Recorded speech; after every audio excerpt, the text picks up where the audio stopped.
Now then, this summer, so many people have decided to spend their hard-earned cash on holidays. But flight cancellations and chaos at airports means that lots of trips haven't gone to plan.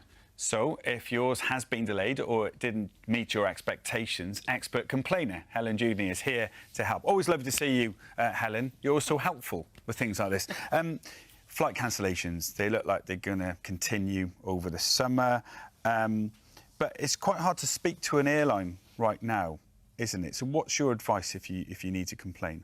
It is. If you are having your flight cancelled or delayed by more than 2 or 3 hours, within 14 days, then you are entitled to compensation.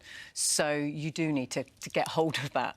But airlines are making it difficult. They make you phone and then you're left hanging on for hours. But there is no regulation. There are no regulations around how you have to contact that company. So they might say they want you to phone, but put it in writing, and then it's set in the system. And if they don't provide you with an email address, you can go to that brilliant site, ceoemail.com, and get the CEO's address. And so you can write to them. They're not going to respond personally. Oh, right.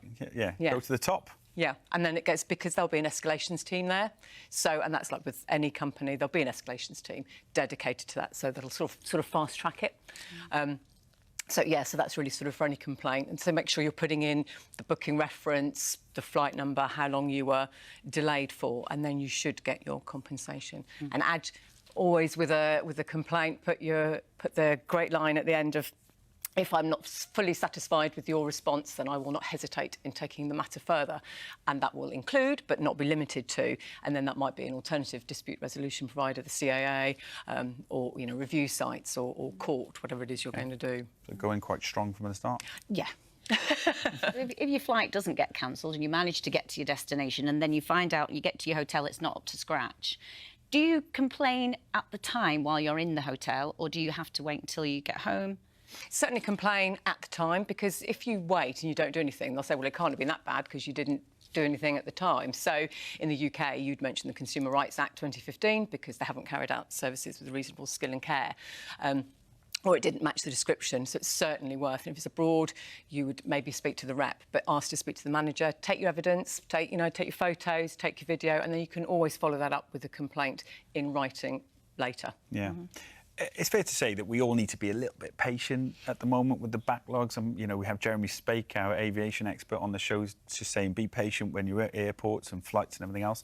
But if you do have good grounds for complaints, we were talking about this morning, there's this loss of enjoyment complaint. Is that actually a thing? Well, if you're going abroad, you've got the package travel in linked travel arrangements for 2018. So you're entitled to, if something goes wrong in your holiday abroad, you have got that loss of enjoyment. So there's a compensation for distress or disappointment. So if, for example, you've booked children's activities, and it's all been in there in the brochure, there it was, children's activities, and they didn't appear, that's going to be quite a lot of disappointment for children and possibly parents. Right, yeah. So you're going to be entitled to something there. But there's also the loss of value. So if you've paid for a 4-star hotel and you're actually getting a 2-star, then there's something there. There's out-of-pocket expenses. So if you've had to pay for a taxi because they didn't provide the transfer that you've paid for, you can claim for that.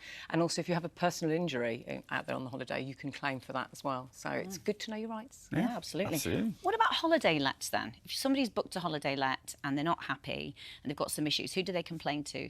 Well, it will depend how it's advertised. So if you've booked straight with the landlord, it will be the landlord. If you've booked with a site like Airbnb, it's them, because you're paying them through a contract. But if it's a site like Home Away, then it's just an advertising platform and you're actually paying the landlord. So it's a case of checking the terms and conditions as to where your contract lies. Okay.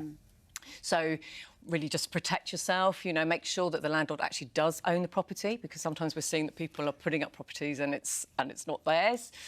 Check the insurance, check the reviews, take photos and videos when you arrive and when you leave, just to protect yourself. Get your evidence. Yeah. Thank you. Good stuff. Thanks, Helen.